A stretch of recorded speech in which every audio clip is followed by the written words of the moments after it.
Génie soit-il est le podcast destiné à stimuler la rencontre des professionnels des métiers de l'ingénierie, du conseil, du management et du numérique. Par la diversité des personnes interviewées dans ce podcast, j'ai simplement à cœur de stimuler les rencontres, source de créativité et d'innovation.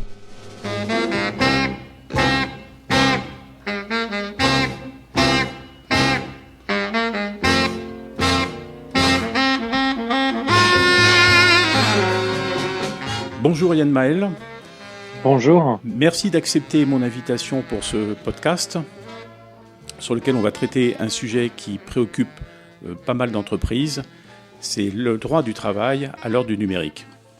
Tu es donc avocat en droit du travail et du numérique et tu es convaincu que les pratiques du numérique et les règles juridiques peuvent servir une modernisation acceptée et efficace de la société et des organisations. Tes expériences et ta formation, je devrais dire tes formations, te permettent de bien appréhender la combinaison des enjeux du numérique, du juridique, de la communication digitale et des évolutions du travail au sein des entreprises. Pour ce qui concerne ton livre « Le droit du travail à l'heure du numérique », il s'adresse avant tout aux chefs d'entreprise, voire au service des ressources humaines et juridiques. Tu y développes notamment les enjeux des réseaux sociaux en ligne et des outils informatiques mobiles qui se généralisent dans nos vies professionnelles.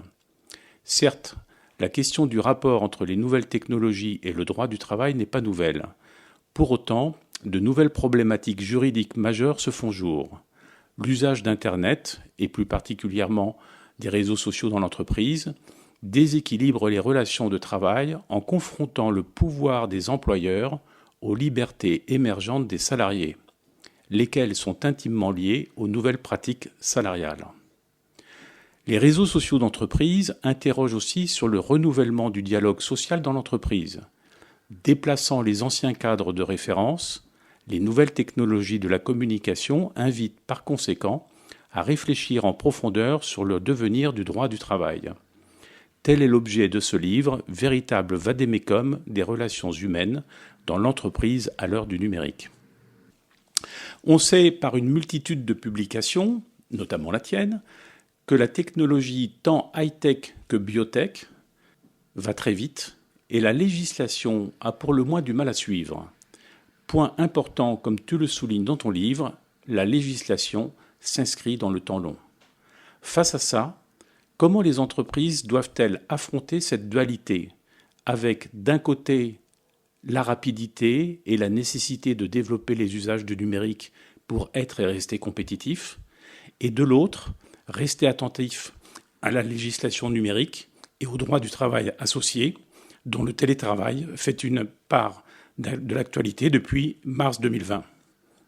À noter que le droit du travail français compte 3600 pages, tu me corriges si je dis une bêtise, contre 200 pages pour le droit du travail en Suisse, voire pas de droit du travail du tout au Danemark, pays que l'on cite fréquemment au sujet du droit du travail comme étant un exemple.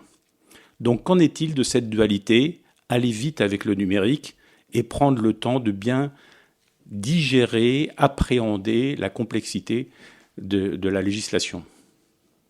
Alors, pour être juste, le droit du travail, le code du travail compte un peu moins de pages, puisque 3500, si je ne me trompe pas, c'est avec les annotations. Mais s'il y a aussi autant d'annotations dans le code du travail, c'est sans doute parce qu'il est devenu trop complexe. Et cette complexité, finalement, elle se fait plus au service des salariés qu'elle doit protéger, et elle se fait pas non plus au service des entreprises, puisque la complexité engendre des coûts finalement supplémentaires qui sont pas forcément compatibles avec cette logique qui est guidée par Internet, qui est de simplifier les échanges par des effets de réseau. Et on voit d'ailleurs que à vouloir systématiquement tout encadrer, tout contrôler, eh bien, plus on essaye d'être fin dans le contrôle, plus des pans entiers économiques finalement échappent au droit. Et il faudrait peut-être revenir, comme en Suisse, à un droit plus large, avec des grands principes, avec moins de distinctions, par exemple, entre les auto-entrepreneurs, les entrepreneurs et les salariés, en se disant que finalement tout le monde a à peu près besoin de la même chose pour vivre et que le filet de sécurité, il devrait être pas identique, mais au moins équivalent pour tous. Donc des grands principes et aller moins dans le détail. Et dans les entreprises, finalement, on utilise aussi souvent le droit comme excuse pour dire, ben voilà, c'est pas prévu, on peut pas faire, il y a un risque. Et on se prive finalement d'innover, de regarder concrètement comment les gens travaillent, qu'est-ce qu'ils font vraiment, quel est l'intérêt pour l'entreprise, quel est l'intérêt pour le collaborateur de faire du télétravail. Est-ce que on parle tout le temps de la santé des collaborateurs. Il y a un exemple que je trouve assez hallucinant, et les gens qui sont en arrêt maladie, qui se cassent une jambe, finalement, ils ont le choix entre 100% congé maladie ou alors 100% ils sont capables d'aller dans l'entreprise. Mais on ne peut pas envisager le télétravail aujourd'hui, à date, comme une modalité un peu intermédiaire pour des gens qui peuvent continuer à travailler à distance parce que leur cerveau fonctionne très bien et qui en même temps ne peuvent pas se déplacer. Et donc, il y a tout un tas de barrières qu'on s'est mis et qu'il faut sans doute revoir. Je pense que c'est aux salariés, aux employeurs qui ont des intérêts pour le coup convergents de réfléchir ensemble à ces sujets et pas d'être toujours dans la dualité, dans l'opposition. Et ça, je pense que c'est quelque chose de très nouveau dans les relations sociales. Donc, il faut casser un petit peu les silos et s'ouvrir à la transversalité, ce que les entreprises américaines font globalement assez bien. Tu es en train de me dire d'une certaine façon que le blocage, il vient tant du côté des salariés que du côté des employeurs, voire du côté du législateur. Tout à fait. De toute façon, en France, on a tendance à mettre tout dans des cases très, très précises et à vouloir vraiment tout encadrer dans le moindre détail.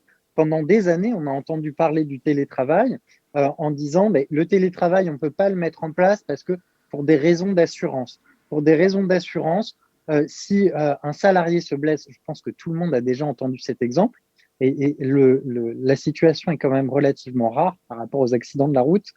Si mon salarié se blesse en se prenant les fils chez lui, qu'est-ce qui va se passer? Bon, alors déjà, il n'y a plus beaucoup de fils maintenant quand on est connecté à Internet chez soi, et on a bien vu pendant la crise pandémique que bon, ben voilà, finalement, les questions d'assurance, c'était un peu des excuses, et que si on a envie de mettre tout le monde en télétravail et qu'on doit le faire, eh ben, on passe outre ces questions d'assurance qui sont quand même très accessoire et très anecdotique, et que le vrai risque, il est ailleurs sur le télétravail, mais il n'est certainement pas sur ce risque assurantiel des accidents domestiques, accidents qu'on peut avoir et qui sont aussi très très nombreux dans les entreprises. Et puis je le disais, le risque routier qui est énorme finalement et qui est intégré déjà par les organisations et par la société.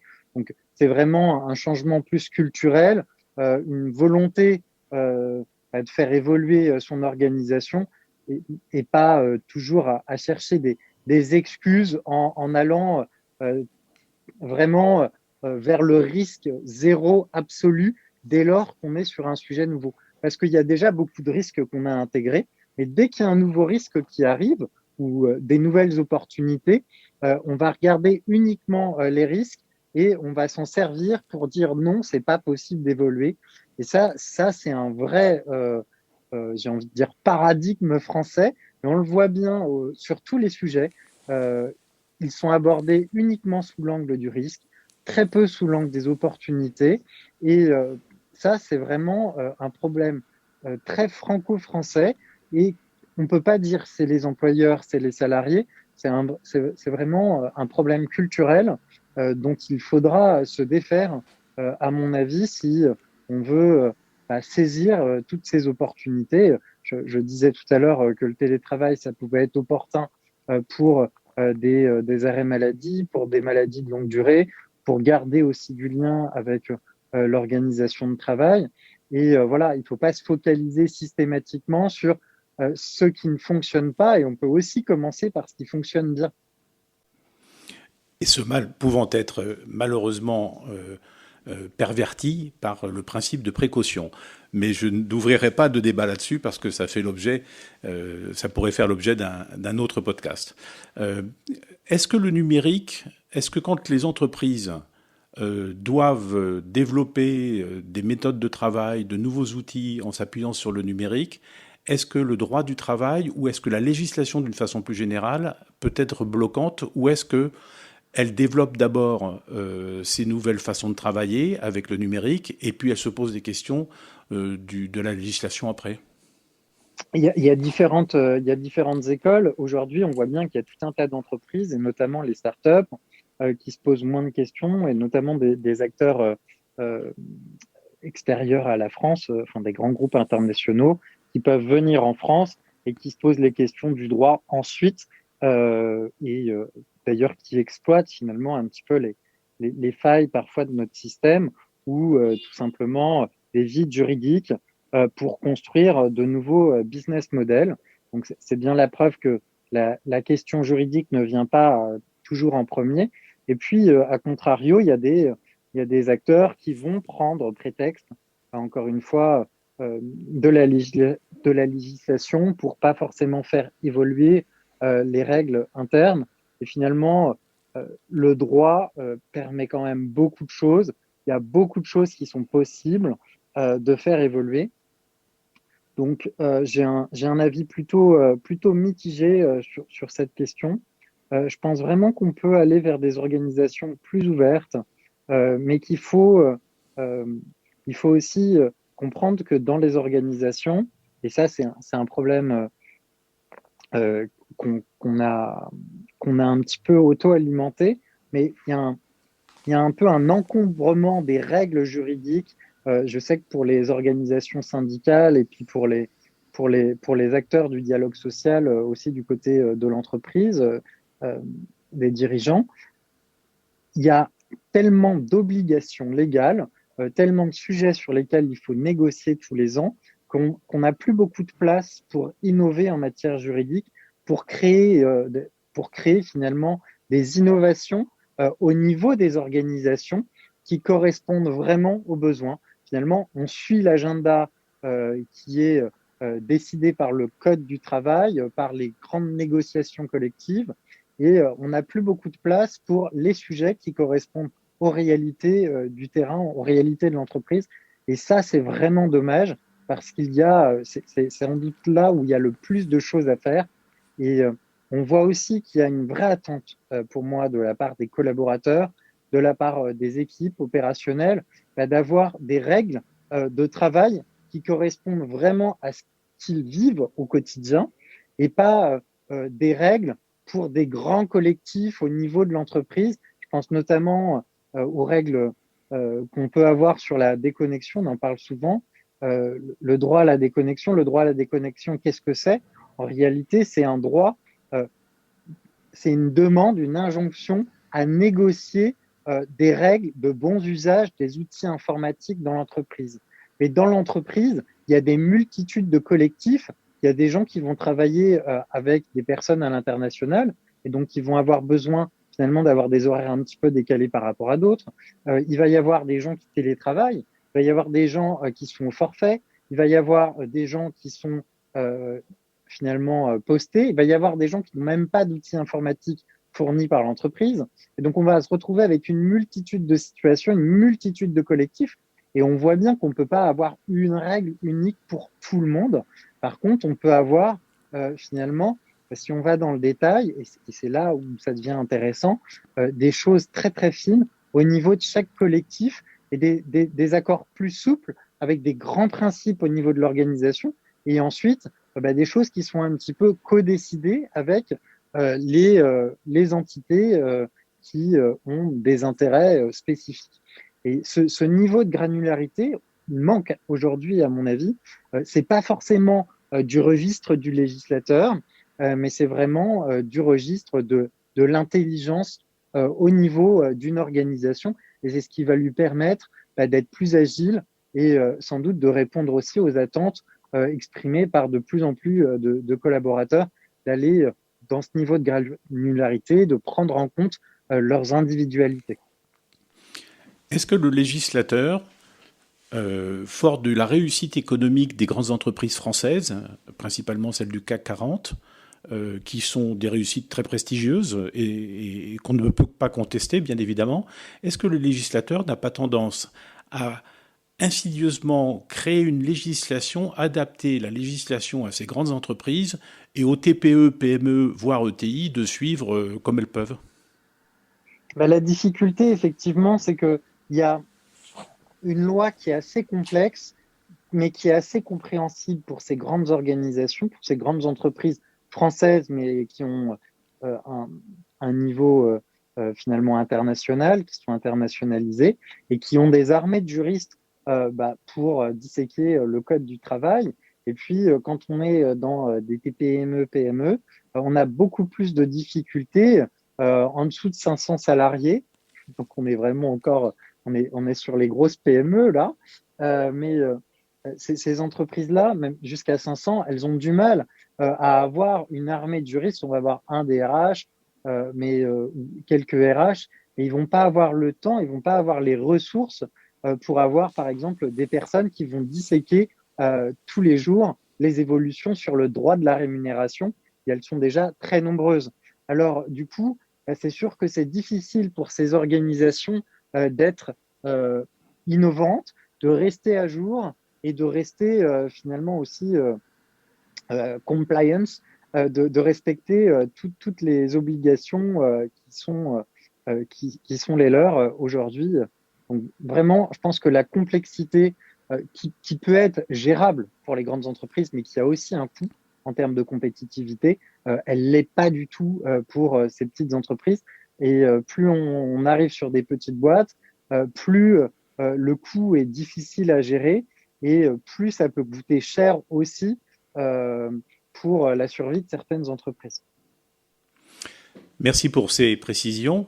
Je vais revenir au volet numérique de notre échange. Concernant la gestion de l'information qui est au cœur des enjeux numériques pour les entreprises, quelles sont tes recommandations pour que ces entreprises en gardent le contrôle avec leurs employés, fournisseurs, sous-traitants et partenaires, sachant que on partage de plus en plus facilement des informations sans toujours prendre la mesure de ce qui est de nature confidentielle ou privée par rapport à ce qui peut être publié de façon publique? Tout à fait. Moi, j'ai moi-même travaillé à la gouvernance d'une de ces entreprises du CAC 40 et il y a un vrai effort de sensibilisation à faire auprès de tous les salariés, quel que soit leur niveau, sur déjà la sûreté informatique. Aujourd'hui, on voit bien qu'il y a de plus en plus d'entreprises qui se font pirater leurs données. On peut mettre tous les pare-feux de la terre si, par exemple, des collaborateurs ouvrent certains mails et parfois aussi copient leur code, etc. Enfin, il y a une vraie sensibilisation à faire auprès des collaborateurs sur qu'est-ce qu'on peut ouvrir, pas ouvrir, quand est-ce qu'il faut être méfiant. Et c'est pas que dans les très grosses entreprises. Aujourd'hui, c'est toutes les entreprises qui peuvent se faire entre guillemets racketter et qui peuvent se faire avoir.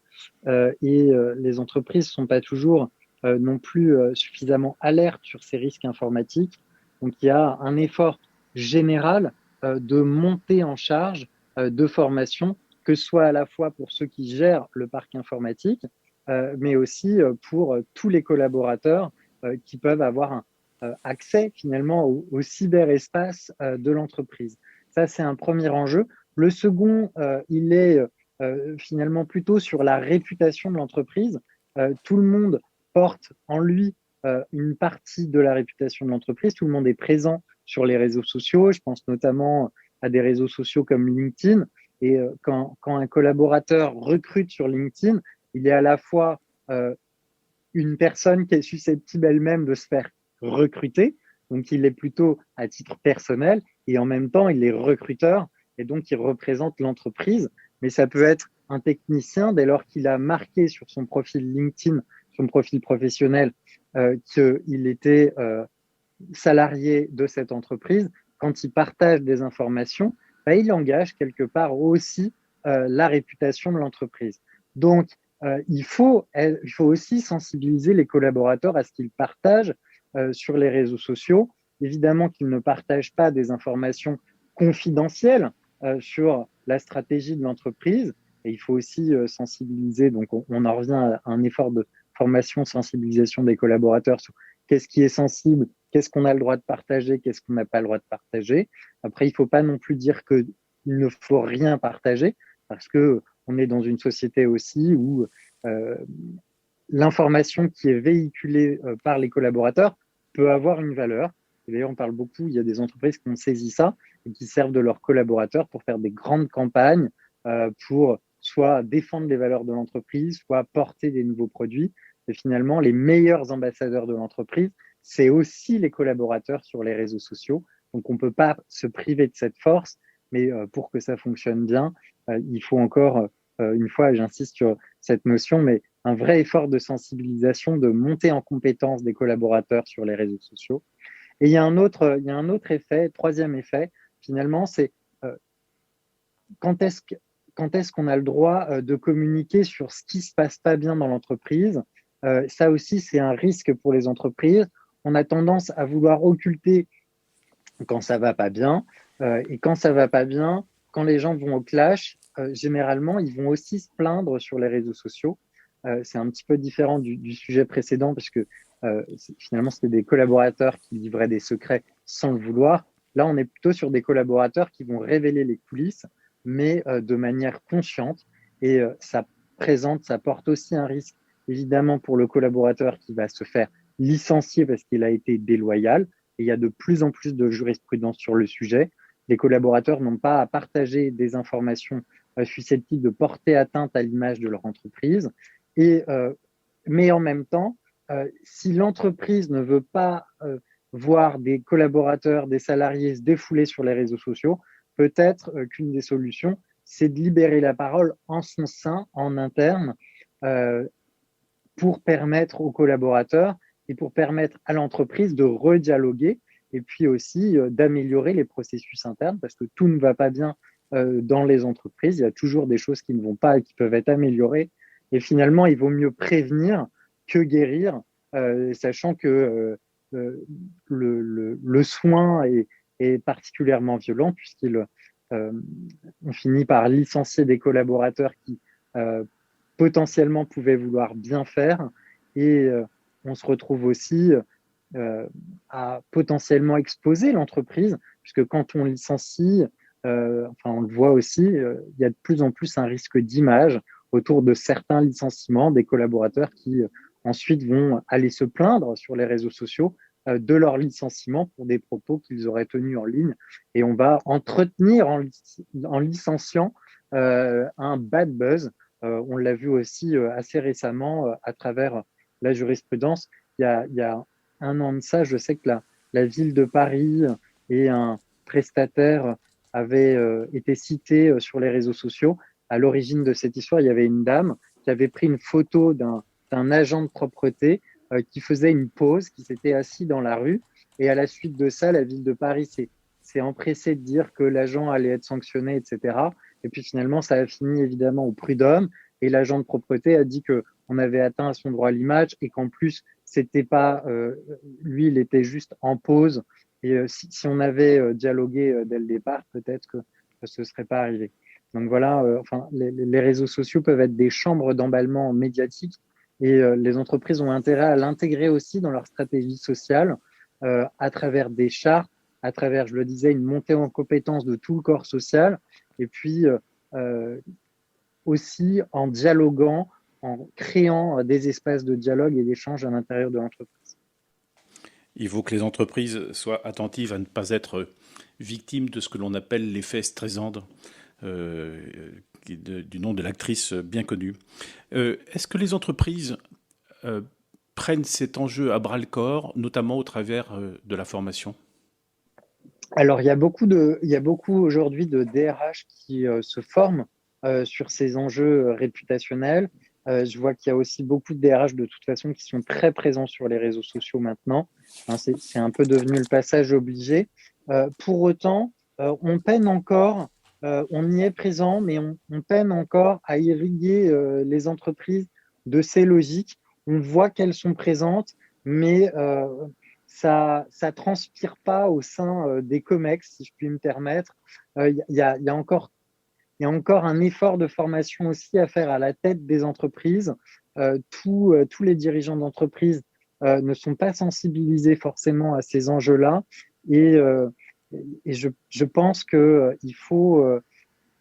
c'est là qu'il faut sans doute commencer par voilà, enfin, il faut mettre le pied à l'étrier des COMEX sur les réseaux sociaux et il faut qu'ils s'inspirent des entreprises qui ont déjà pris le pli et qui ont compris ces nouvelles logiques. L'effet Streisand, c'est un sujet qui est maintenant assez ancien et pour autant, il y a encore beaucoup d'entreprises qui tombent dans le piège, voilà, qui veulent censurer finalement ce qui se passe sur Internet, qui veulent censurer un petit peu l'expression. Et finalement, à chaque fois qu'elles essayent de faire ça, elles se rendent pas compte parce que c'est un petit peu le vieux monde. C'est les logiques qu'on a et qui sont assez naturelles, mais qui aujourd'hui peuvent conduire à faire plus de dégâts. Alors, si on va expliquer l'effet Streisand, à l'origine, c'est un photographe qui prenait des photos de la côte californienne et il s'est trouvé que dans les photos de la côte, il y avait une très jolie villa qui appartenait à Barbara Streisand. Elle a appris que le livre allait être publié et voulant protéger sa vie privée, mais on pourrait faire le parallèle avec les données de l'entreprise, elle a attaqué le journaliste pour faire interdire la publication, pas forcément de tout l'ouvrage, mais au moins de cette photo de sa maison. Et en agissant en justice, donc là on pourrait dire en licenciant un collaborateur, eh ben, elle a attiré l'attention des médias, l'attention des internautes, et on a eu le premier buzz, bad buzz de l'histoire, puisque la photo, qui aurait dû rester finalement dans un livre assez confidentiel, a été diffusée partout sur le web.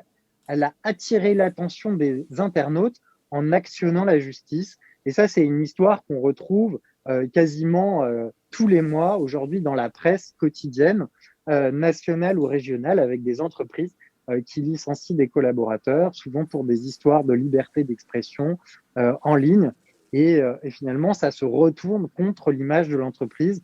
Donc, il faut faire très attention. Il faut sensibiliser en amont les collaborateurs et en même temps, il faut aussi créer des espaces de discussion dans l'entreprise pour pas en arriver à ces extrêmes. Merci de souligner le fait qu'il faut que ce soit d'abord les managers qui se forment à ces enjeux. Autre question.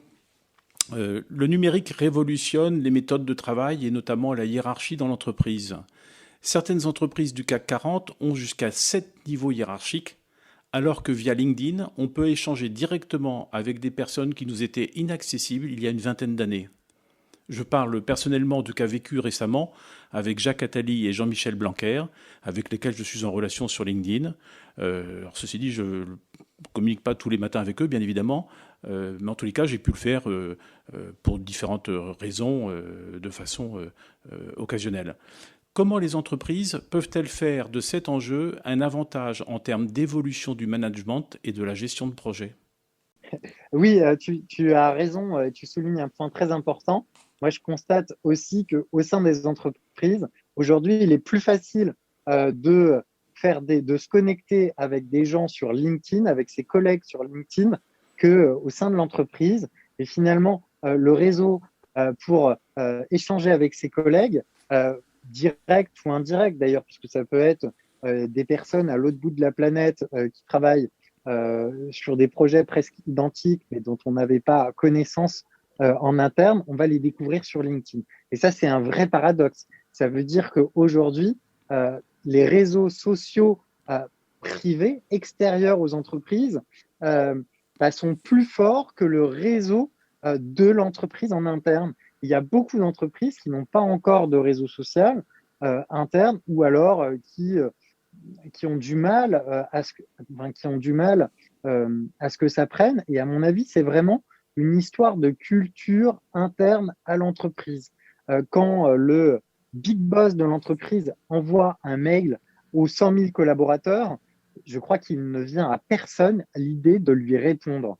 Et ça, c'est vraiment l'illustration de cette chaîne hiérarchique où le big boss peut s'adresser à tous les collaborateurs, mais un collaborateur lambda dans ces structures hiérarchiques ne peut jamais s'adresser en haut. Et l'information descend très très bien, l'information remonte très très mal. Ça, c'est un vrai problème. Et d'ailleurs, on va susceptibiliser son N plus 1 si on s'adresse au N plus 2 sans avoir mis son N plus 1 dans la boucle. Donc, vraiment, on a des gros freins à l'échange dans ces entreprises. Et les entreprises qui ont déjà mis en place des réseaux sociaux, qui finalement ont un petit peu cette culture de la transversalité, vont aller beaucoup plus vite, être beaucoup plus agiles et vont pouvoir se transformer plus rapidement. On va pouvoir accéder à l'information de manière beaucoup plus efficiente que dans les entreprises traditionnelles où finalement la prise de décision est très lente. L'opérationnalité prend beaucoup de temps, on peut prendre des décisions vite, mais le temps qu'elles soient appliquées, ça prend un temps fou parce que vraiment on a des difficultés pour faire circuler l'information et puis l'information passe très mal, mais c'est un petit peu comme les régions en France. On voit bien que c'est très difficile de circuler d'une région à une autre si on ne passe pas par le centre étant un petit peu le dirigeant. Et dans une entreprise en réseau, finalement, on va pouvoir circuler d'une région à une autre sans systématiquement passer par le centre où toutes les informations doivent circuler et où on a un encombrement. Et là, on voit bien qu'on est aussi dans une société qui est de plus en plus complexe. Beaucoup plus d'informations circulent, il y a beaucoup plus de complexité et le centre est complètement encombré, il est complètement congestionné et on ne peut pas continuer à faire circuler toute l'information, toutes les décisions via quelques têtes pensantes au sein de l'entreprise et elles ne peuvent pas gérer toute cette addition de corps intermédiaires qui freinent plus qu'elles ne facilitent la transformation et la prise de décision au sein des organisations. Et ce que je recommande, moi, pour désencombrer un peu les organisations, pour désencombrer ces chaînes hiérarchiques, c'est la mise en place d'un réseau social, ne serait-ce que pour soulager les boîtes mail de tous les messages un petit peu inutiles, de s'interroger sur qui on doit vraiment mettre en copie, à qui on doit vraiment adresser des mails, et puis aussi s'interroger sur, parfois, on peut mettre quelques personnes en copie cachée, enfin, mieux utiliser les boîtes mail et vraiment soulager tous les messages qui sont accessoires, subsidiaires, pas nécessaires d'être lus, devraient passer sur un réseau social. J'apprécie particulièrement le fait que tu cites ce fait historique très français du centralisme digne de Colbert, issu de Colbert, et qui est toujours en vigueur. On le voit sur ces 12 derniers mois avec la pandémie, où les décisions sont essentiellement centralisées au niveau de la tête de l'État et pas du tout déléguées dans les régions. Mais ça, c'est autre chose. Dernière question, Yann Maël. Le télétravail s'est démocratisé à grande échelle depuis mars 2020. Certaines entreprises seraient tentées de mettre en place des outils de tracking de l'activité de leurs salariés à distance. Qu'en penses-tu ? Alors, moi, je trouve ça radicalement dangereux pour plusieurs raisons. La première raison, c'est que c'est contre-intuitif comme idée. On va penser que si on compte le nombre de mots que les personnes échangent, notamment il y a des logiciels qui calculent les frappes, on va avoir une restitution de ce que les gens travaillent efficacement.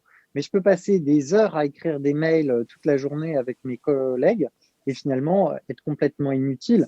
Et d'ailleurs, on le voit très bien, c'est ce qui encombre aujourd'hui nos boîtes mail, c'est tous ces échanges inutiles qui sont faits pour montrer à nouveau au N plus 1, parfois son N plus 2, qu'on est super proactif, qu'on est, voilà, on répond dans la seconde à tous les mails, on dit même des mails où on n'est qu'en copie, on répond bien vu, on pose des questions, etc.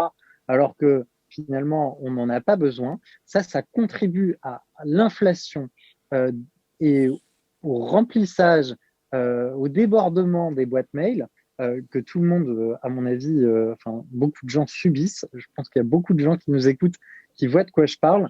Les gens qui, finalement, brassent du vide dans les organisations.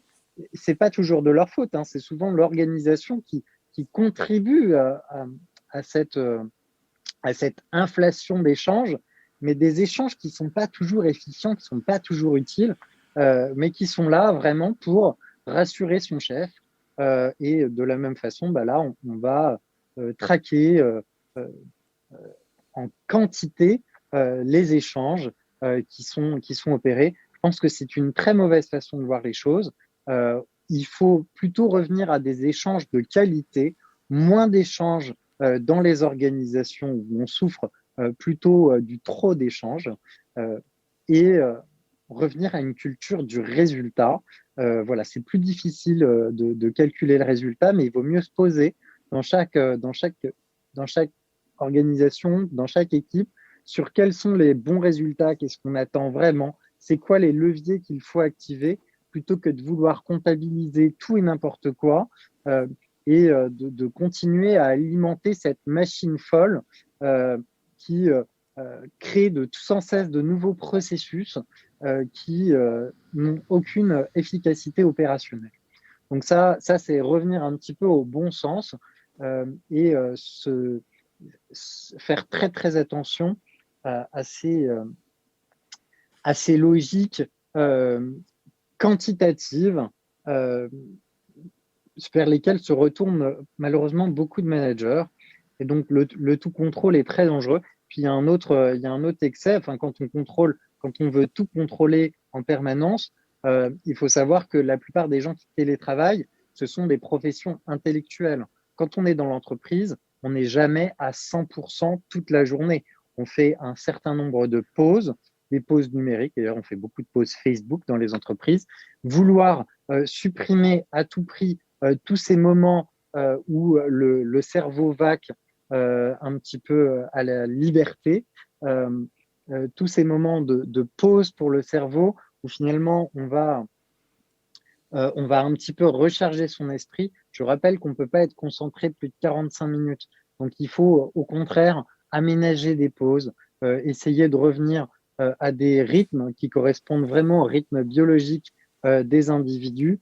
Et voilà, quand on est en télétravail, on doit comprendre qu'il faut laisser des marges de liberté aux collaborateurs et qu'il faut être plutôt sur une culture du résultat que sur une culture du contrôle du temps.